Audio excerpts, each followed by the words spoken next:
ఈరోజు సుబ్రహ్మణ్య షష్ఠి.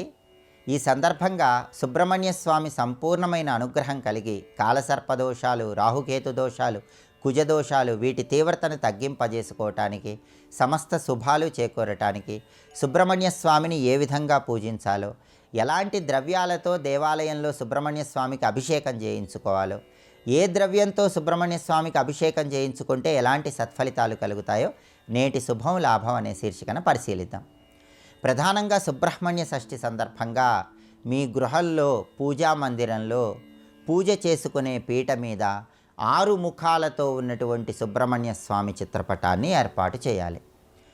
ఆ చిత్రపటానికి గంధం బొట్లు, కుంకుమ బొట్లు అలంకరించి సుబ్రహ్మణ్య స్వామి చిత్రపటం దగ్గర వెండి ప్రమిదలో నువ్వుల నూనె పోసి 6 ఒత్తులు విడిగా వేసి దీపాన్ని వెలిగించాలి. ఈ 6 ఒత్తులు కూడా సుబ్రహ్మణ్య స్వామి 6 ముఖాలకు సంకేతం.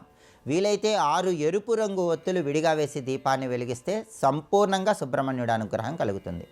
సుబ్రహ్మణ్య స్వామి చిత్రపటానికి ఎర్రటి మందార పూల మాలికను అలంకరించి ఎర్ర మందార పూలతో, ఎర్ర గులాబీ పూలతో సుబ్రహ్మణ్య స్వామి చిత్రపటానికి పూజ చేస్తూ సుబ్రహ్మణ్య స్వామి 108 నామాలు పఠించాలి.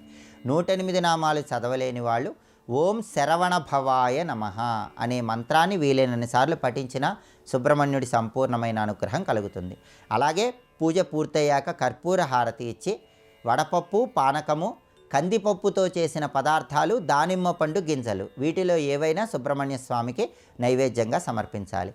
సుబ్రహ్మణ్య షష్ఠి సందర్భంగా మీ జాతక చక్రాన్ని సుబ్రహ్మణ్య స్వామి చిత్రపటం పాదాల చెంత ఉంచి పూజ చేయండి. పూజ పూర్తయిన తర్వాత ఆ జాతక చక్రాన్ని తీసుకోండి. ఇలా చేయటం ద్వారా మీ జాతక చక్రంలో ఉన్నటువంటి కాలసర్పదోషాలు, రాహుకేతు దోషాలు, కుజదోష తీవ్రతను తగ్గింపజేసుకొని సుబ్రహ్మణ్యుడి అనుగ్రహానికి పాత్రలు కావచ్చు.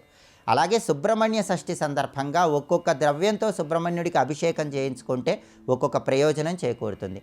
ఆవు పాలతో సుబ్రహ్మణ్యుడికి అభిషేకం చేయిస్తే దీర్ఘాయుర్దాయం కలుగుతుంది.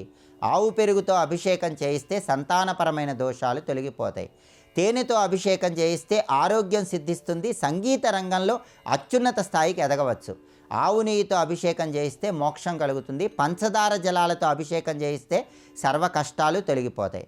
నారింజ పండ్ల రసంతో సుబ్రహ్మణ్య స్వామికి అభిషేకం చేస్తే సంఘంలో గౌరవ మర్యాదలు, కీర్తి ప్రతిష్టలు పెరుగుతాయి. బియ్యపిండితో సుబ్రహ్మణ్యుడికి అభిషేకం చేయించుకుంటే తీవ్రమైన రుణబాధల నుంచి బయటపడవచ్చు.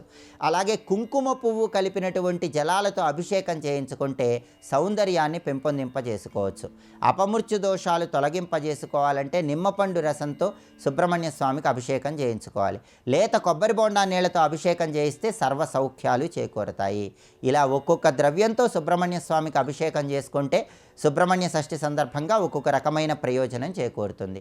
సుబ్రహ్మణ్య అష్టకాన్ని కానీ, సుబ్రహ్మణ్య భుజంగ స్తోత్రాన్ని కానీ ఈరోజు వినటం ద్వారా కూడా సుబ్రహ్మణ్యుడి సంపూర్ణమైన అనుగ్రహానికి పాత్రలు కావచ్చు. సుబ్రహ్మణ్య ఆలయంలో ఈరోజు 6 ప్రదక్షిణలు చేయండి. దానివల్ల సుబ్రహ్మణ్యుడి సంపూర్ణమైన అనుగ్రహం కలిగి సమస్త శుభాలు చేకూరుతాయి.